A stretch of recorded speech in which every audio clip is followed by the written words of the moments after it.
सिद्धांत वो मैं नमिता के साथ। चुप। सिद्धांत, तुझे मैंने बोला, तुझे बोला था ना मेरे मयांक से दूर रह। तुझे मेरी बात समझ में नहीं आई क्या? सिद्धांत छोड़ो उसे, उसकी कोई गलती नहीं इसमें। तू चुप रह, तू बीच में नहीं बोलेगा। आज मैं इसकी ऐसी हालत करूंगा, इसे जिंदगी भर याद रहेगा। सिद्धांत मेरी बात तो सुनो। आज के बाद मेरे मयांक के आसपास भी दिखाई दी तो जान से मार दूंगा तुझे। क्या करूंगा? तुझे जान से मार दूंगा मैं। सिद्धांत,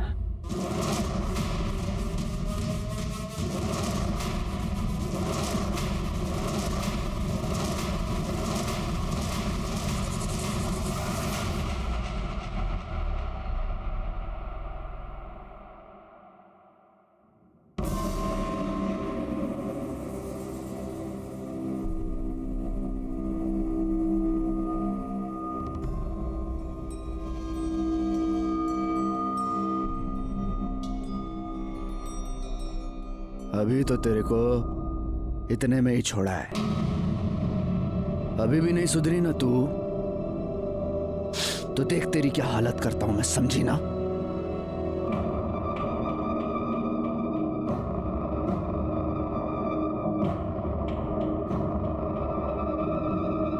हाल तो अब मैं तेरा करूंगी, तुझे तेरे किए की सजा जरूर मिलेगी, छोड़ूंगी नहीं मैं तुझे।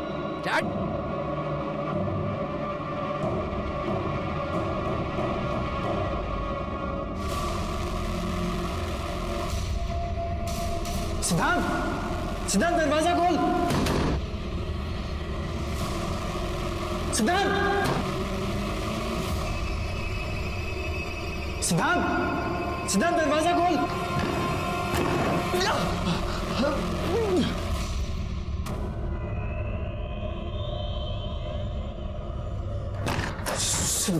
सिद्धांत, ये क्या किया तूने? पागल हो गया तू? सिद्धांत उठ, क्या किया तूने? हाथ निकाल, तू हाथ मत लगा मुझे। सिद्धांत माफ कर दे यार, दोबारा नहीं होगा ऐसा, गलती होगी मुझसे। गलती नहीं, तूने जानबूझ के किया है मेरे साथ। शायद मुझ में ही कोई कमी है। मैं प्रॉमिस करता हूँ कि आज के बाद मैं नमिता को कभी नहीं मिलूंगा।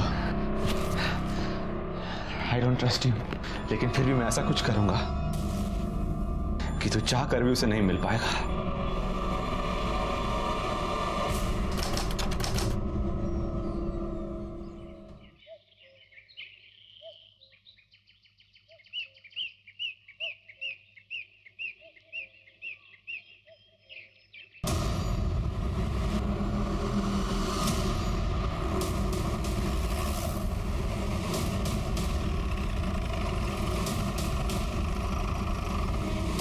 सर यहाँ की 2 ड्रम्स है जिसमें कुछ केमिकल है, जिसमें से अजीब सी बदबू आ रही है, और वहाँ खून के कुछ धब्बे हैं, लेकिन कहीं भी बॉडी नहीं मिली।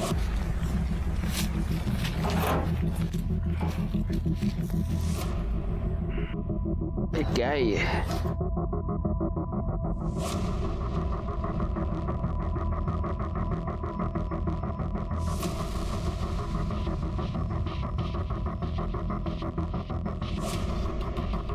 डेड बॉडी इसलिए नहीं मिली गायकवाड़ क्योंकि शायद डेड बॉडी के टुकड़े करके उसे इस केमिकल में डाल दिया गया है और वो बॉडी इस केमिकल में घुल गई। अब ये पता करना होगा कि ये बॉडी किसी जानवर की है या किसी इंसान की। वो खून के धब्बे क्या बोल रहे थे? सर यहाँ पे कुछ मांस के टुकड़े भी मिले हैं, ये देखिए। खून भी सूख चुका है, लेकिन जिस मात्रा में यहाँ पे खून है लगता है बॉडी को यहीं काटा गया होगा। फॉरेंसिक टीम को बुला। हमें सबसे पहले ये पता करना होगा गायकवाड़ कि इतनी भारी मात्रा में ये केमिकल यहाँ पर कैसे आया और ये केमिकल एग्जैक्टली है क्या। दूसरी बात ये कि ये बॉडी एग्जैक्टली किसकी है, मतलब किसी इंसान की है या किसी जानवर की है। निकालो। और हाँ, दूसरी बात, वो जो मांस के टुकड़े हैं उनको कलेक्ट करके एविडेंस के लिए भेज दो। साहब मेरा बेटा 1 हफ्ते से गायब है साहब, पता नहीं उसका क्या हुआ, प्लीज उसे ढूंढिए साहब, कहाँ गया पता नहीं चला साहब, प्लीज। करडे काय गड़बड़ है?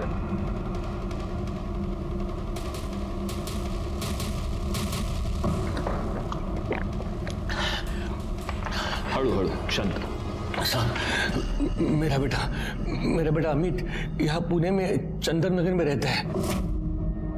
एक हफ्ते पहले मेरी उसके साथ फोन पे बात हुई थी। वो बहुत ही परेशान लग रहा था। बाबा बेटा तू रो क्यों रहा है? बोलो ना क्या हुआ? बाबा रेखा अच्छी लड़की नहीं है बाबा, मुझे उसके साथ शादी नहीं करनी चाहिए थी। वो पेट से है पर वो मेरा बच्चा नहीं है। क्या? सारी इज्जत मिट्टी में मिला दी उसने। साहब उस दिन के बाद मेरी दोबारा उससे बात नहीं हो पाई। वो ना ही गांव में आया और ना ही फिर उसका कभी फोन लगा। तो आपका बेटा अमित शादीशुदा है और यहाँ हमारे चंदन नगर में अपनी बीवी के साथ रहता है। हाँ साहब। तो आपने उसकी बीवी से बात की? उसे तो पता होगा ना वो कहाँ है।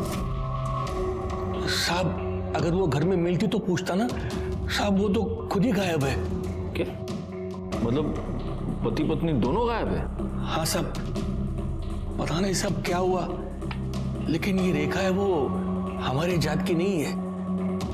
2 साल पहले दोनों ने रत्नागिरी में लव मैरिज करके वो लोग यहाँ पुणे में चले आए। अमित ने 2 साल पहले मेरे मर्जी के खिलाफ रेखा से शादी की थी, इसलिए मैं उससे थोड़ा नाराज था। लेकिन साहब अमित मेरा इकलौता बेटा है, उसके अलावा मेरा कोई नहीं है। अमित और रेखा डॉक्टर प्रदीप लेले के यहाँ काम करते थे, ठीक ठाक कमा लेते थे। लेकिन फिर आखिरी बार जब मेरी अमित से बात हो गई तो मुझे पता चला कि कुछ ठीक नहीं है। वो बहुत ही दुखी था, बहुत परेशान था।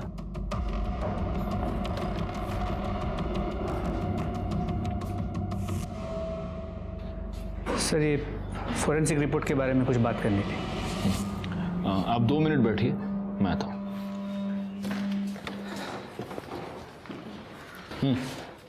सर उन 2 ड्रम में जो गली हुई बॉडी मिली थी उसके फोरेंसिक रिपोर्ट के मुताबिक वो किसी इंसान की ही बॉडी है। पर हाँ सर उन दोनों ड्रम में जो केमिकल मिला था वो कॉन्सेंट्रेटेड एसिड था, जिससे उस बॉडी को डिस्ट्रॉय किया गया ताकि मरने वाले का नामो निशान न रहे। जी सर। और सर रिपोर्ट के मुताबिक मर्डर बॉडी मिलने से 3-4 दिन पहले हुआ था। मतलब पॉसिबल है कि ये मर्डर 6 या 7 तारीख को हुआ हो। खैर एक काम करो सर, सबसे पहले तो ये पता करो कि इतनी भारी मात्रा में एसिड आया कहाँ से। Yes sir. शहर में जितने भी सप्लायर्स हैं उन सबसे पता करो। Yes sir. गायकवाड़ तुम आओ जरा मेरे साथ। हाँ नंतर बोल दो। हाँ बताइए। साहब बताना क्या है, मैं तो सिर्फ यही चाहता हूं कि आप मेरे बेटे को ढूंढ दीजिए। साहब मुझे पूरा यकीन है कि डॉक्टर लेले ने और रेखा ने मेरे बेटे को गायब कर दिया है और वो रेखा कहीं छुप गई है। आप इतने यकीन के साथ कैसे कह सकते हैं कि आपके बेटे को रेखा और डॉक्टर लेले ने गायब किया है? रेखा भी तो गायब है। ऐसा भी तो हो सकता है कि आपने और आपके बेटे ने मिलकर रेखा को गायब किया है और अब आपका बेटा अंडरग्राउंड हो गया है और आप यहाँ पर उसकी मिसिंग कंप्लेंट लिखवाने आए हैं ताकि हमको आप दोनों पर शक ना हो। साहब आप ये क्या कह रहे हैं साहब? मैं तो अपने बेटे की कंप्लेंट लिखवाने आया था और आप उल्टा मुझे ही फंसा रहे हैं। साहब आप ही बताइए, मतलब इतना बड़ा ब्यूटी पार्लर कौन किसी को फ्री में चलाने के लिए देगा? साहब अमित ने मुझे पूरी बात बता दी थी। बेटे की मजबूरी में मैं आपसे मिलने आया।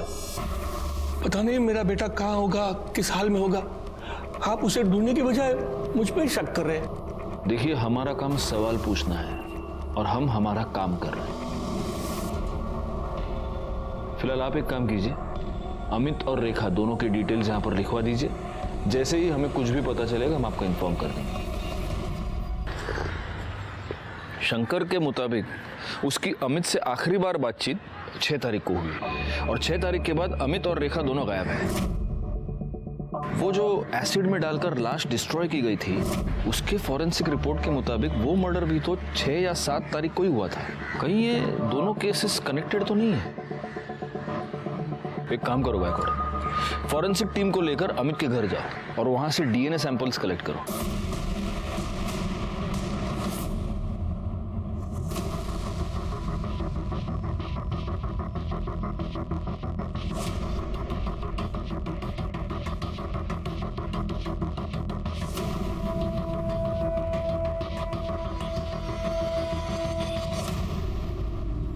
एक्सक्यूज मी, डॉक्टर लेले?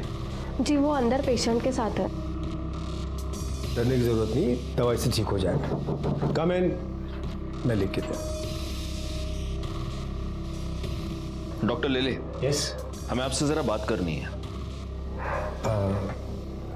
जी। शंकर बकवास कर रहा है सर। मुझे लगता है कि अमित और शंकर दोनों ने मिलकर रेखा को गायब किया है। ये बाप बेटे दोनों घटिया इंसान हैं।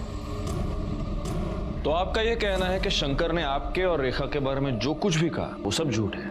सर रेखा मेरी बेटी जैसी है, वो बहुत ही मेहनती और ईमानदार लड़की है। कमाल है डॉक्टर साहब, लेकिन जो आपकी बेटी जैसी है वो इतने दिनों से गायब है और आपने कंप्लेंट तक नहीं लिखवाई। नहीं, मैं दरअसल आपके पास आने वाला था कंप्लेंट लिखवाने के लिए। मैं तो खुद हैरान हूं कि वो कैसे गायब होगी, कहां गायब हो गई। पार्लर में काम करने से पहले वो मेरे क्लिनिक में कंपाउंडर थी।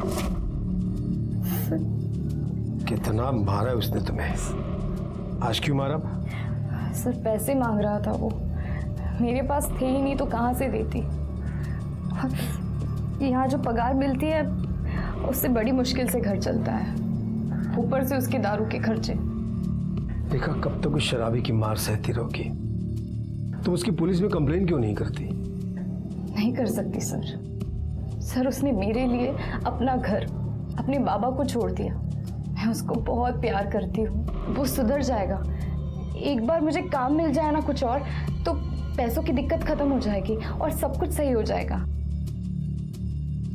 इसमें मैं तुम्हारी कुछ मदद कर सकता हूँ। मेरी वाइफ माधुरी का एक ब्यूटी पार्लर है। 6 महीने पहले उसकी डेथ हो गई, तब से बंद पड़ा हुआ है। अगर तुम उसे संभाल सको तो देख लो। इसका मतलब उसने पार्लर ज्वाइन कर लिया, उसके बाद उसकी ये सारी प्रॉब्लम सॉल्व हो गई? नहीं सर, हालत और बिगड़ गई। सब ये इस वीक की बैलेंस शीट और ये कैश। वाह रेखा, जब से तुमने पार्लर संभाला है अच्छा खासा बिजनेस हो रहा है। ये सब तुम्हारी मेहनत का नतीजा है। Thank you so much. अरे सर, आप थैंक यू क्यों बोल रहे हैं? थैंक यू तो मुझे आपको बोलना चाहिए। अगर आप पार्लर में मुझे मैनेजर की नौकरी नहीं देते तो पता नहीं मेरा क्या होता। नहीं नहीं, यू डिजर्व इट। वाह वाह वाह वाह वाह, चलने दो साली, तेरे से बात करने के लिए बोला। छोड़ो इसे, तुम बुला रही थी। अभी देख क्या कर रहे हो? और तेरे यार को देख के बड़े दांत दिखा रही है तू, हैं? कितना पैसा देता है तू? कितना पैसा देता है? इतना पैसा देता है इसको ये सब करने के लिए?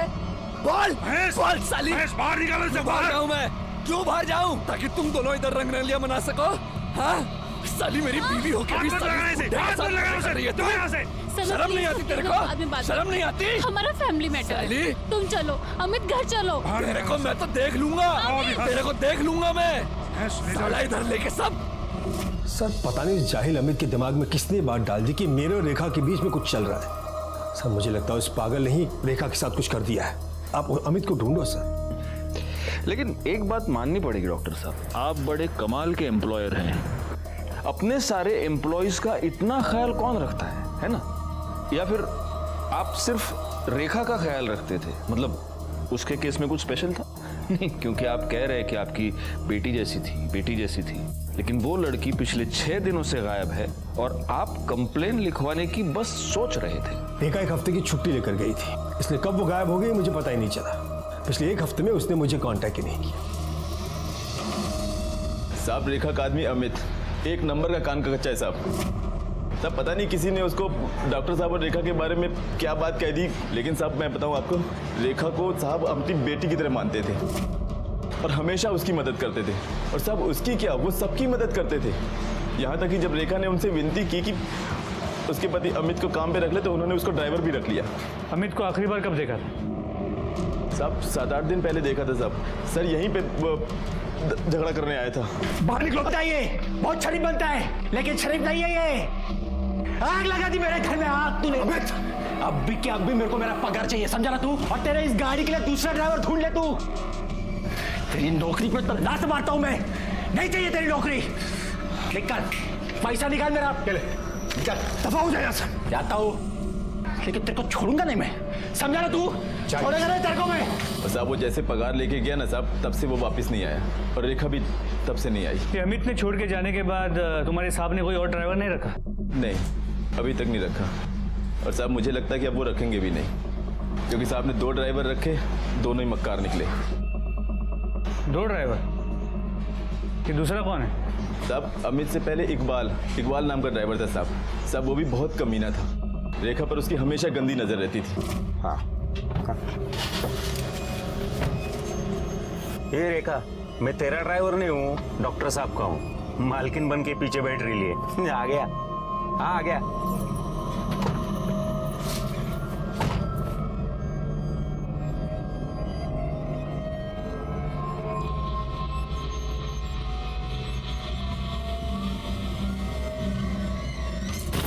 क्या कर रहा है? अरे गुस्सा क्यों करती है? इतने तेरे अच्छे कान के। बहुत हो गया अब तेरा। औकात क्या है तेरी? शर्म नहीं तुझे ऐसी हरकत करते हुए? रेखा, इसे खींच के थप्पड़ मारो ताकि दोबारा किसी लड़की के साथ ऐसा करते हुए 10 बार सोचे। मारो, मैं कहता हूं मारो, मारो उसे।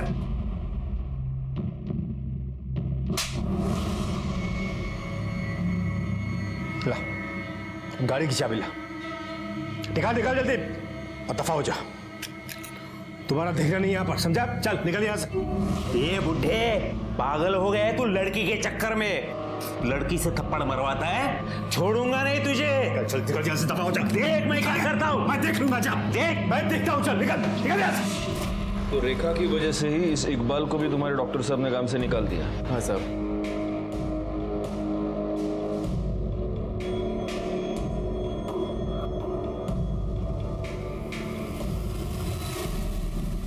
ठीक है। नहीं साहब, हमारे यहाँ तो बहुत छोटी स्केल में सप्लाई होता है, इतनी बड़ी क्वांटिटी में नहीं होता है। और वैसे भी हमारा ज्यादातर सप्लाई एजुकेशन इंस्टीट्यूट में होता है। और कोई अगर चाहता भी है कि इतना बड़ा केमिकल सप्लाई किसी को करे तो वो कंपनी रजिस्टर होना जरूरी होती है। क्या आप मुझे पुणे और आसपास की कंपनीज की लिस्ट दे सकते हैं जो इतनी क्वांटिटी में केमिकल्स खरीदती और बेचती है? क्यों नहीं साहब, आइए ना। इस रमेश ने जो हमें इन्फॉर्मेशन दी है वो हमारे बहुत काम आ सकती है गायकवाड़। बस एक बात मैं समझ नहीं पा रहा हूँ, यही इन्फॉर्मेशन हमें डॉक्टर लेले ने क्यों नहीं दी? सर समझ में तो ये भी नहीं आ रहा है कि ये डॉक्टर हमारी बातें ऐसे छुप के क्यों सुन रहा था। इसकी वजह कोई भी हो सकती है। इन बातों के जवाब हमें इकबाल देगा। एक काम करो, उसको पुलिस स्टेशन बुलाओ। और एक और बात गायकवाड़, इस डॉक्टर लेले के ब्यूटी पार्लर में भी पूछताछ करो। पता तो चले कि इस डॉक्टर ने हमें जो कहानी सुनाई है वो सच है भी या नहीं। रेखा बहुत अच्छी लड़की है, मेहनती भी है, सब पर ध्यान देती है और सबका ख्याल भी रखती है। उसका पति अमित, उसे जानते हैं आप? हाँ साहब, लेकिन वो मुझे समझ में नहीं आया। शुरू में रेखा से वो बहुत प्यार करता था और बहुत ध्यान देता था और रोज आता भी था। वो काम में लेट तो होता है साहब, पर रेखा तो कुछ और ही थी। कुछ और मतलब? रेखा पर डॉक्टर साहब कुछ ज्यादा ही मेहरबान थे। और देखिए ना साहब, हम सभी लड़कियों के पास काफी सालों का एक्सपीरियंस है और रेखा तो फ्रेशर थी, फिर भी उसे सीधा मैनेजर बना दिया। तो आपको लगता है कि डॉक्टर और रेखा का अफेयर चल रहा था? देखकर तो कुछ ऐसा ही लगता है साहब। खाली दिमाग शैतान का घर होता है और अमित के साथ भी यही हो रहा था और वो रेखा की जान लेने पे तुला था। चल अमित, जाओ यहाँ से अभी, चल देख लूंगा तेरे को मैं। जाओ, देख लूंगा। तेरी तो साली अपने यार की वजह से नखरा कर रही है ना तू। तुम दोनों को छोड़ूंगा नहीं मैं, मार डालूंगा तुम दोनों को। रेखा के घर से उसे कोई मिलने आता था? सर उसके घर से तो कोई नहीं आता था, पर उनके ससुर आते थे ठीक सैलरी मिलने के टाइम पे। उसका ससुर वो शंकर? जी सर, रेखा हर महीने 10 से 20 हजार रुपए अपने ससुर को देती थी। ये तेरी मेरे बेटे को फंसाने की कीमत है। लेकिन वो इतने सारे पैसे उसे देती क्यों थी? ये सब तो उसने कभी नहीं बताया। यहाँ पार्लर में रेखा सबसे ज्यादा बात किससे करती थी? सुनीता से। पर सुनीता आज पार्लर में नहीं है, शादी में गई है ना, इसलिए छुट्टी पर है। सर ये शंकर तो खिलाड़ी लग रहा है। अब तो ये बिल्कुल पॉसिबल है कि शंकर ने अपने बेटे अमित के साथ मिलकर रेखा को मारा हो और फिर वो अंडरग्राउंड हो गया। और इस अमित का फोन 5 तारीख से स्विच ऑफ आ रहा है। लेकिन रेखा को मारने का मोटिव जितना शंकर और अमित के पास है उतना ही डॉक्टर लेले के पास भी तो है। क्योंकि अगर डॉक्टर लेले और रेखा का अफेयर था तो उस अफेयर के पब्लिक हो जाने के डर से, बदनामी के डर से लेले ने रेखा को मारा होगा। गायकवाड़, सबसे पहले तो हमें यह पता करना होगा कि वो लाश वाकई रेखा की है भी या नहीं, या किसी और की है। फॉरेंसिक से जल्द डीएनए रिपोर्ट मंगाओ। जी सर, लेकिन अभी ये समझ में नहीं आ रहा कि रेखा की ऐसी क्या मजबूरी होगी कि वो अपने ससुर को पैसे देती। इसका जवाब शायद एक आदमी हमें दे सकता है। सर, अमित जब कुछ काम नहीं करता था तो उसके बाप शंकर से पैसे लेता था, और शंकर इसी बात का फायदा उठा रहा था। उसने अमित के सामने एक डील रखी थी कि या तो वो उसका पैसा वापस कर दे या रेखा को छोड़ दे। और रेखा बेचारी अकेली अपनी शादी बचाने के लिए उसके पति का कर्जा चुका रही थी।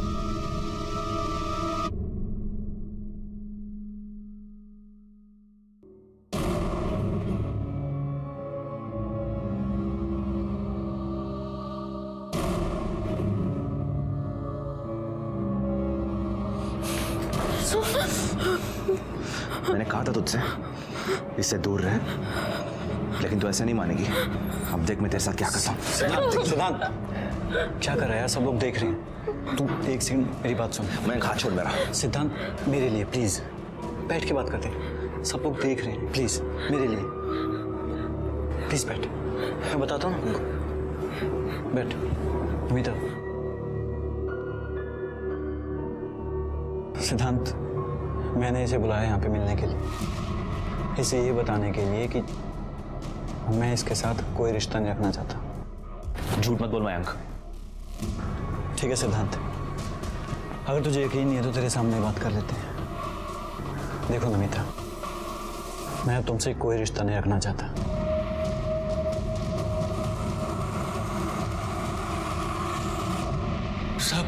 सब क्या हुआ है? मुझे यहाँ क्यों बिठा के रखा है? क्योंकि तूने हमें यह बताया नहीं कि तूने अपने बेटे को पैसे उधार दिए थे और उसकी वसूली तो अपनी बहू से कर रहा था। शायद इसमें तुम दोनों इन्वॉल्व थे, तुम बाप बेटे। और जब तेरी बहू ये बात जान गई तो उसने पैसे देने से इनकार कर दिया, और उसी गुस्से में तूने और तेरे बेटे ने तेरी बहू का मर्डर कर दिया। अब बता, रेखा को कैसे मारा, और ये भी बता कि तेरा बेटा अमित अभी कहाँ छुपा बैठा है। साहब, मैं क्यों मारूंगा रेखा को? हाँ, मैं उससे पैसे जरूर लेता था ताकि उस पर दबाव बढ़ा सकूं, और वो तंग आकर अमित के साथ अपने गांव वापस चली है और मैं उनकी शादी बचा सकूं। अगर वो डॉक्टर लेले के साथ रहती तो कुछ नहीं बदलता साहब, और उसके पैसे की मुझे कोई जरूरत नहीं थी साहब। मेरे पास भगवान का दिया हुआ सब कुछ है, और मेरे बाद में वो उन दोनों का ही होना था ना साहब। मैं सच कह रहा हूं, मैंने कुछ नहीं किया, और अमित और रेखा कहाँ है मुझे नहीं पता। सच बोल रहा हूं साहब। डॉक्टर लेले ने रेखा को अपने पार्लर का इंचार्ज बना दिया, जिससे रेखा की फाइनेंशियल प्रॉब्लम सॉल्व हो गई। लेकिन उसके बाद रेखा का ससुर शंकर रेखा से पैसे मांगने लगा, और रेखा का पति अमित रेखा पर शक करने लगा। अब रेखा और अमित दोनों गायब है। शंकर डॉक्टर लेले पर इल्जाम लगा रहा है, और डॉक्टर लेले शंकर और अमित दोनों पर शक कर रहे हैं। ये केस तो सुलझने के बजाय ज्यादा उलझता ही जा रहा है गायकवाड़।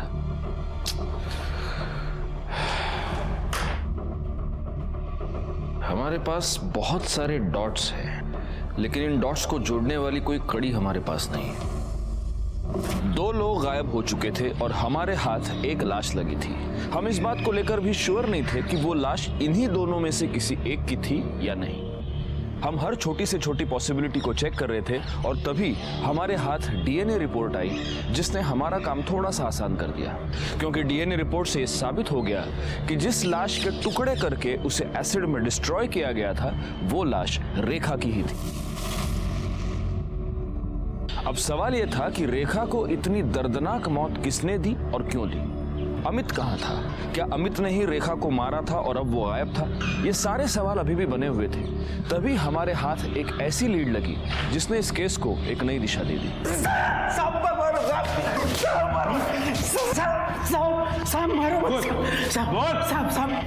बता दो साहब। सब माना अपन ने बदतमीजी किया था, लेकिन उसने भी तो साहब सब लोगों के सामने अपन को थप्पड़ मारी ना साहब, इसलिए सब बराबर हो गया ना साहब। ये सब बराबर हुआ नहीं, तूने बाद में किया। उसने तुझे थप्पड़ मार के तेरी बेइज्जती की थी, और तूने उसे धमकी दी थी। छोड़ूंगा नहीं तुझे, और उस धमकी को तूने उसे मार के पूरा किया है ना? अरे नहीं साहब, साहब मैंने वो गुस्से में बोला था। साहब माना अपन ने गलती की, लेकिन अपने को क्या लगा वो अगर डॉक्टर साहब के साथ चक्कर चला सकती है तो अपना भी हाथ अगर उसको लगाए तो वो क्यों बुरा मानेगी। लेकिन साहब उसने तो बवाल ही कर दिया साहब। तेरे को कैसे मालूम रे उसका डॉक्टर के साथ चक्कर चल रहा था? हाँ साहब अपन 3 बरस से उधर काम कर रहा था, अपन डॉक्टर साहब को पहचानता है ना साहब। और साहब ड्राइवर है अपन, अपनी नजरें आगे भी रहती है और पिछले वाले सीट पे भी रहती है साहब। सिद्धांत को लेके तुम्हें परेशान होने की जरूरत नहीं है, मैं हूं ना, सब संभालूंगा। उसे प्यार से समझाऊंगा तो समझ जाएगा। ये सिद्धांत कौन है और उसको रेखा से क्या प्रॉब्लम थी? साहब सिद्धांत डॉक्टर साहब का बेटा साहब, उसको तो एक आंख से पसंद भी नहीं थी रेखा, वो बहुत नफरत करता था साहब। अपन अपनी आंखों से देखा है ना साहब।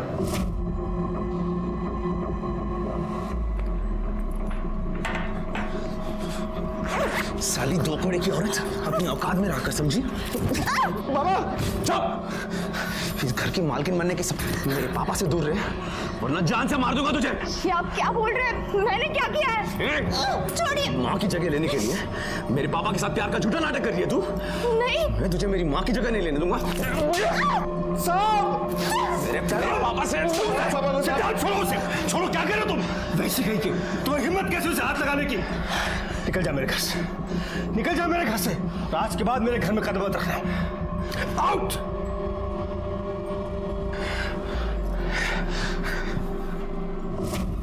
साहब अपन को तो फुल डाउट है साहब, सिद्धांत बाबा ने ही कुछ किया है रेखा के साथ। अच्छा, सिद्धांत ने रेखा को धमकी दी तो तू बोल रहा है उसने उसका मर्डर कर दिया। धमकी तो तूने भी दी थी साले, तो इसका मतलब तूने भी मर्डर किया? साहब अपन काय को मर्डर करेगा साहब? जिस दिन अपना वो घर छूटा, उस घर से अपना वास्ता उसी दिन से छूट गया साहब। तू नाटक बहुत अच्छा करता है रे इकबाल। करडे याची सगळी नाटकं बाहेर काढा। साहब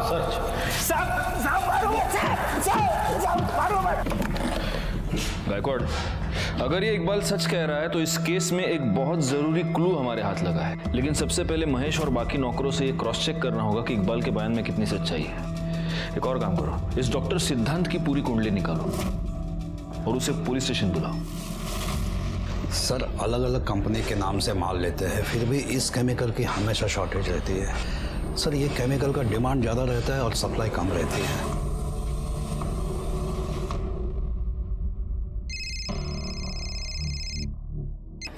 हाँ बोला सर, एक खास इन्फॉर्मेशन मिली है।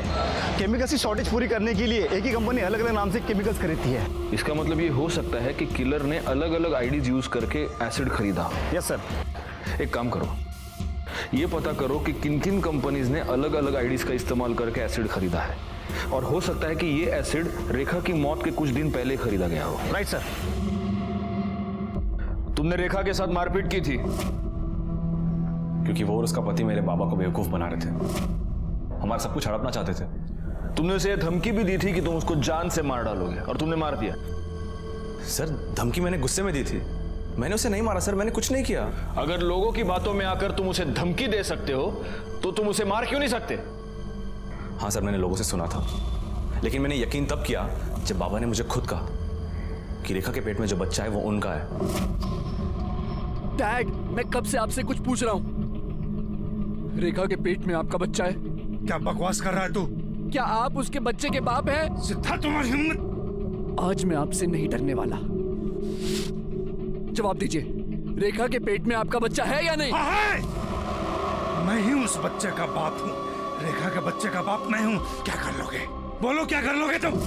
सर उस दिन के बाद से मैं बाबा से कभी नहीं मिला, ना ही उनकी शक्ल देखी। 6 अक्टूबर को रेखा गायब हुई, उस दिन तुम कहाँ थे? सर 5 अक्टूबर से 9 अक्टूबर मैं चेन्नई में था, मेडिकल कॉन्फ्रेंस अटेंड कर रहा था।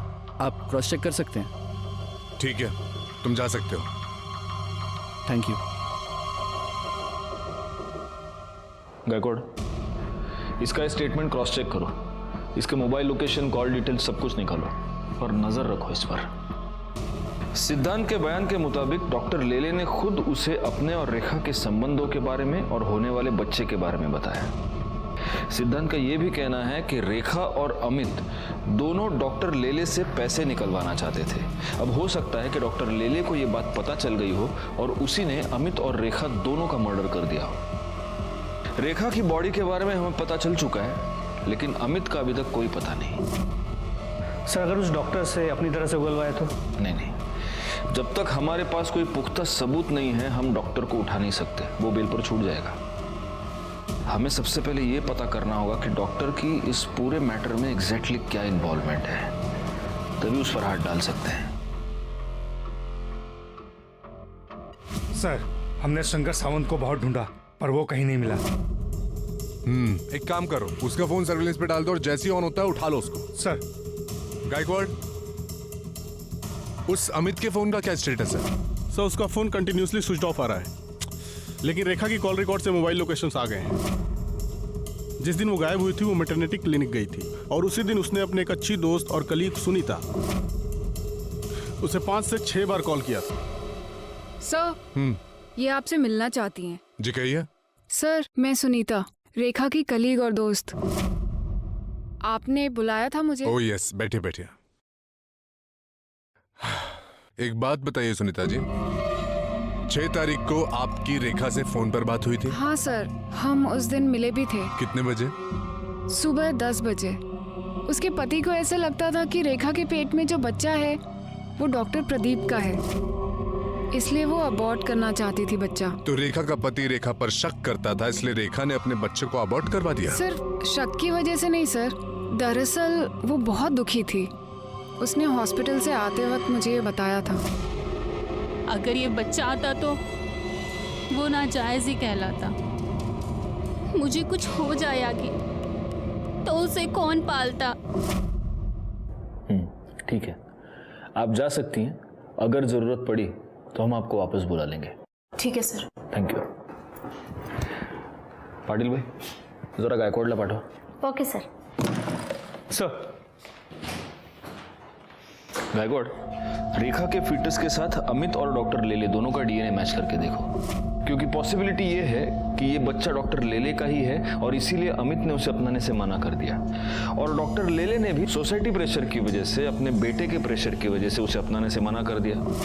अब रेखा को अबॉर्शन करवाने के अलावा कोई और चारा नहीं था, लेकिन डॉक्टर लेले ये नहीं जानता था कि रेखा ने अबॉर्शन करवाया है, इसलिए अपने आप को बचाने के लिए उसने रेखा को और अमित को दोनों को गायब कर दिया। शायद डॉक्टर लेले को ये लगा हो कि रेखा के गायब होने का इल्जाम अमित पे लग जाएगा और वो साफ बच जाएगा। एग्जैक्टली। इस डॉक्टर लेले को पुलिस स्टेशन बुला। सर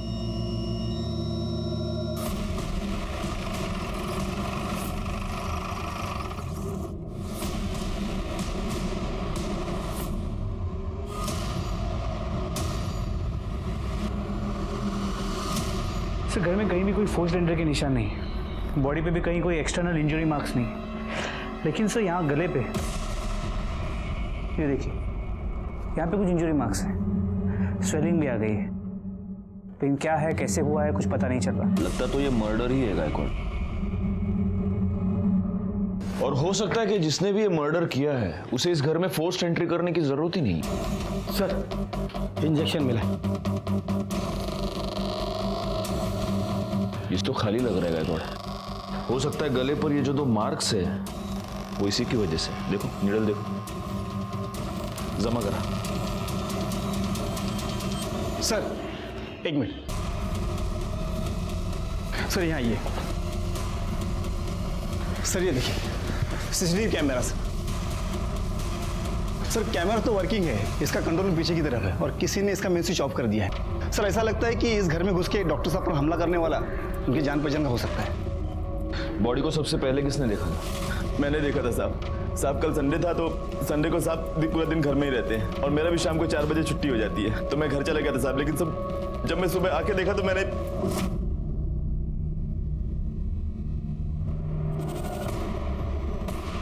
साहब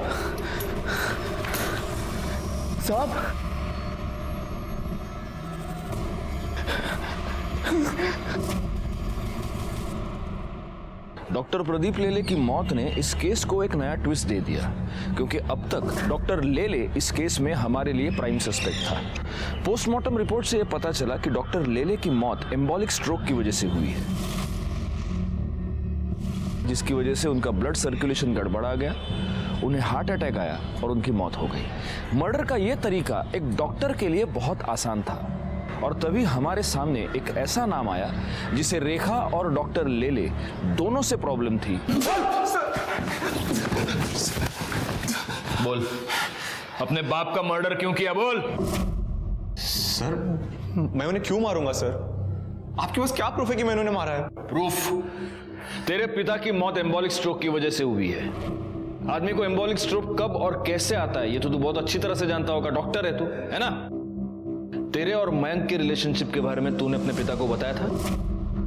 क्या तूने उनको यह बताया था कि तू लड़कियों में नहीं लड़कों में इंटरेस्टेड है? नहीं बताया था। इसका मतलब तूने ये बात उनसे छुपाई थी। तुझे इस बात का डर था कि वो ये रिलेशनशिप कभी एक्सेप्ट नहीं करेंगे, और इसी डर की वजह से तूने उनकी जान ले ली। जिस दिन पापा की डेथ हुई, मैं हॉस्पिटल पर था, नाइट ड्यूटी पर। आप हॉस्पिटल का सीसीटीवी चेक कीजिए, मेरा फोन लोकेशन ट्रैक कीजिए। मैं मुंबई में था सर। ओहो, डिटेक्टिव हैं? मेडिकल के साथ साथ ये भी पढ़ाई कर लिया आपने, डॉक्टर। लेकिन आदमी मुंबई से पुणे आ गया, इसका मतलब उसका मोबाइल भी मुंबई से पुणे आ गया, ऐसा नहीं होता। तू पुणे आया, तूने अपने फादर का मर्डर किया, लेकिन तेरा मोबाइल तूने मुंबई में ही छोड़ा था। और जिस कॉन्फिडेंस से तू ये सब कह रहा है, तूने ये सेफ्टी तो जरूर ली होगी। सर, मैं सच कह रहा हूं सर। मैं अपने बाबा को क्यों मारूंगा सर? मैंने ऐसा कुछ नहीं किया सर।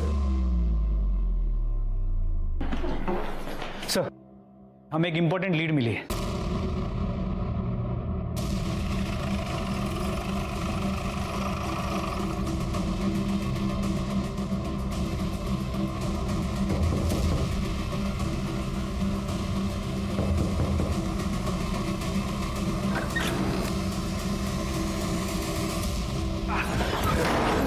साहब क्या कर रहे हो? आप क्या कर रहे हो? बेटा कहाँ है तेरा? मालूम नहीं साहब। करने घर चेक करा। पकड़ो इसे, पकड़ा ला।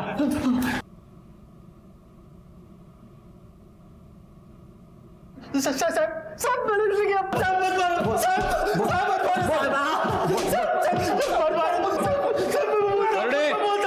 करने बस बोले, अभी पोपट की तरह बोल, वरना करड़े मिर्ची लेके आ जाएगा, समझा? चल बोल। मैं बहुत प्यार करता था साहब, लेकिन उसने मेरे को बहुत धोखा दिया साहब। डॉक्टर का बच्चा अपने पेट में लेके घूम रही थी साहब। वो डीएनए टेस्ट से यह साबित हो चुका है कि रेखा के पेट में जो बच्चा था वो तेरा बच्चा था।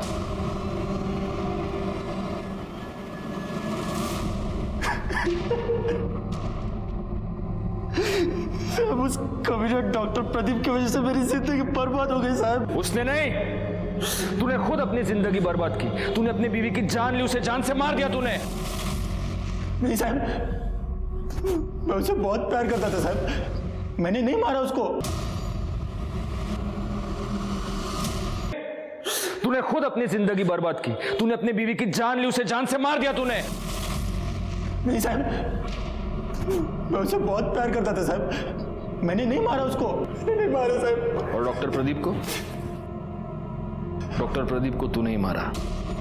तुझे ऐसे लगा कि तू उसके घर के सीसीटीवी कैमरा के स्विच ऑफ कर देगा तो हमें पता नहीं चलेगा, लेकिन तू ये भूल गया कि उसके बंगले के आसपास और भी बंगले थे जहां पे सीसीटीवी कैमरा थे, जिसमें तू साफ पकड़ा गया है।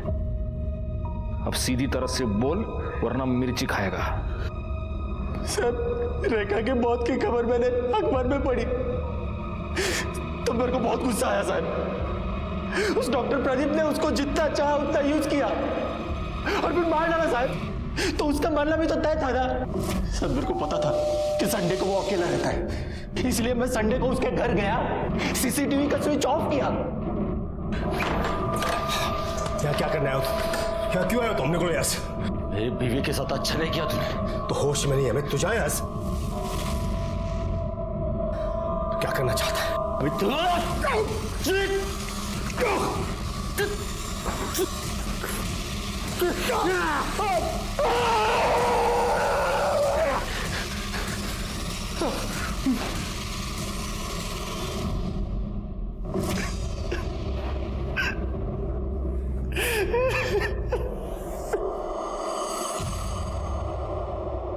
सर, पुणे के सेम एड्रेस पर रजिस्टर्ड 2 ट्रेडिंग कंपनी ने 5 अक्टूबर के दिन अलग अलग सप्लायर से 2 ड्रम खरीदे थे और जिसने ड्रम खरीदे हैं उसके इस केस से कनेक्शन है।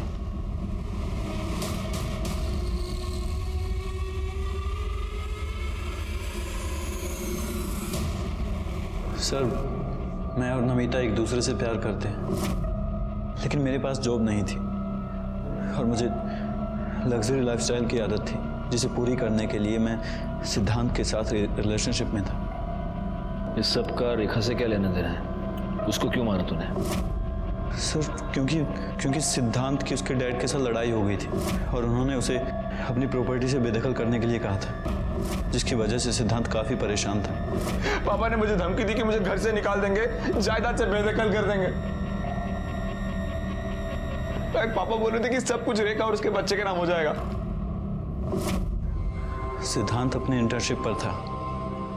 उसके डैड उसे हर महीने अच्छे खासे पैसे भेजते थे, जिसकी वजह से मेरा खर्चा चलता था। जब मुझे पता चला कि उसके डैड उसे प्रॉपर्टी से बेदखल करने वाले हैं तो मैं डर गया था। मुझे लगा अब मेरी आगे की लाइफ कैसे कटेगी, इसलिए मैंने डिसाइड किया कि मैं रेखा और उसके बच्चे को मार दूंगा। मैं उस पर नज़र रखने लग गया और जब वो हॉस्पिटल से बाहर आई तो काफ़ी देर तक मैंने उसका पीछा किया और जैसे ही मुझे मौका मिला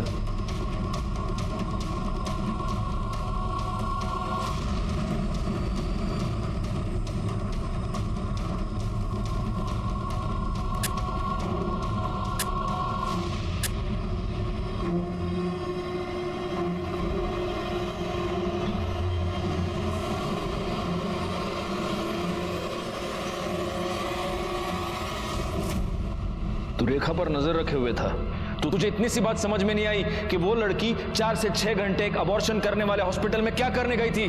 अगर तूने अपना कॉमन सेंस यूज किया होता ना, तो आज तू इस तरह से मेरे सामने नहीं बैठा होता और आज रेखा जिंदा होती। एक सीधी साधी मेहनती लड़की जो अपनी छोटी सी गृहस्थी का सपना देख रही थी, एक्सपेंसिव लाइफस्टाइल चाहने वाले मयंक और शक करने वाले उसके पति अमित की वजह से मारी गई। डॉक्टर प्रदीप लेले का भी इसमें बराबर का हाथ था, क्योंकि अगर डॉक्टर लेले अपने बेटे को ठीक से समझाते, अगर वो इस सिचुएशन को मैच्योरली हैंडल करते, तो शायद रेखा, उसका बच्चा और खुद डॉक्टर लेले आज जिंदा होते। लेकिन उन्होंने ऐसा नहीं किया और इसी की वजह से रेखा अपना बच्चा गंवा बैठी और बाद में अपनी जान भी। इसमें हालांकि रेखा का कोई कसूर नहीं था, लेकिन उसकी एक गलती ये थी कि उसने इस क्राइम की दस्तक को अनसुना कर दिया। अपने पति का शक और उसकी मार वो सहन करती रही। इस तरह के अत्याचार को आप कभी भी सहन ना करें, क्योंकि अत्याचार को सहन करके आप उसे मिटाते नहीं बल्कि उसे बढ़ावा देते हैं। इसी के साथ मैं सीनियर इंस्पेक्टर राजेश यादव आपसे विदा लेता हूँ। दोबारा मिलूंगा, तब तक सतर्क रहिए और देखते रहिए क्राइम पेट्रोल दस्तक, क्योंकि मकसद बताना नहीं, बचाना है। जय हिंद।